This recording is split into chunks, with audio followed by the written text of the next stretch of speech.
Dictation 5 second बाद शुरू होगा।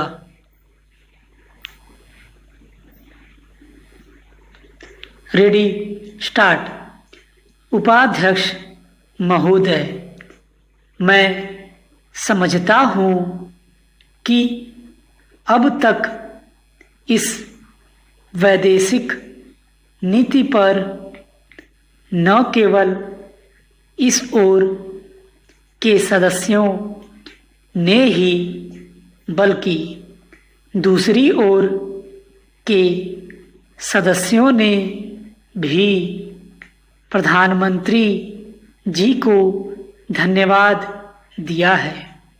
इसलिए मैं अपनी तरफ से धन्यवाद देकर उनका बोझ बढ़ाना नहीं चाहता। इसमें कोई संदेह नहीं कि इस सदन के सभी सदस्य, चाहे वे किसी भी पार्टी से संबंध रखते हों, इस बात से पूरे सहमत हैं कि हमारी विदेश नीति ने संसार में हमारा सिर ऊंचा उठा दिया है। हमने पंचशील के सिद्धांत को संसार के सामने रखा है। यदि हम उसके आधारभूत सिद्धांत पर दृष्टिपात करें तो हमको पता चलता है कि हमने संसार में एक जो सबसे बड़ा काम किया है वह यह है कि हमने तनाव को कम करने का प्रयत्न किया है। जिस समय हमने नई नई स्वतंत्रता प्राप्त की तो हमारे सामने बहुत से प्रश्न थे। उनके साथ ही हमारे दो बड़े गुट थे जो कि एटम बम और दूसरे बम लिए हुए हमको चुनौती दे रहे थे कि अगर हमने उनमें से किसी एक गुट में सम्मिलित नहीं हुए तो हमको बड़ी कठिनाई होगी।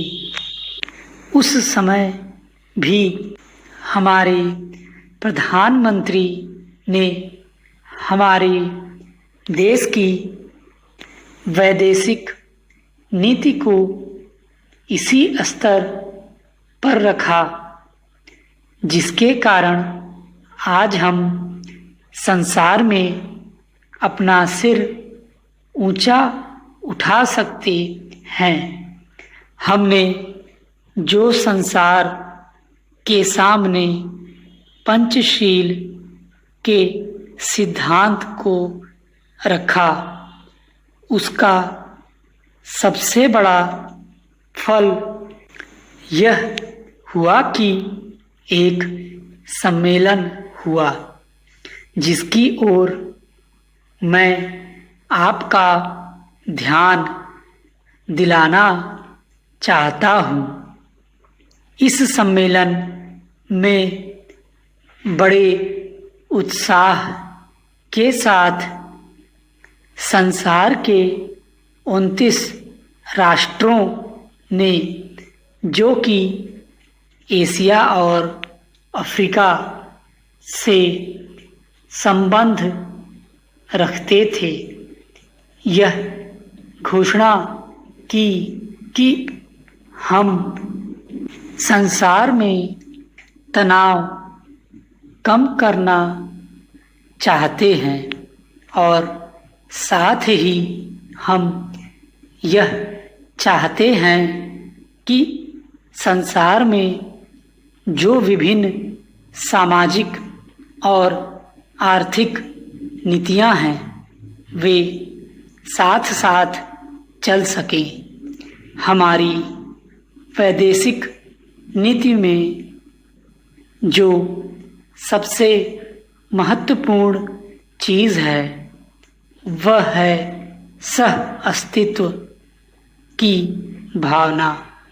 उसी भावना के फलस्वरूप हम देखते हैं कि आज कोरिया का युद्ध नहीं हुआ, जो कि एक तीसरे विश्व युद्ध के रूप में परिवर्तित हो सकता है। हमारी इस नीति के कारण हमारे अमेरिकी मित्र हमसे कुछ अप्रसन्न भी हो गए, लेकिन यदि हम ऐसा न करते तो आज संसार को तीसरा युद्ध देखना पड़ता।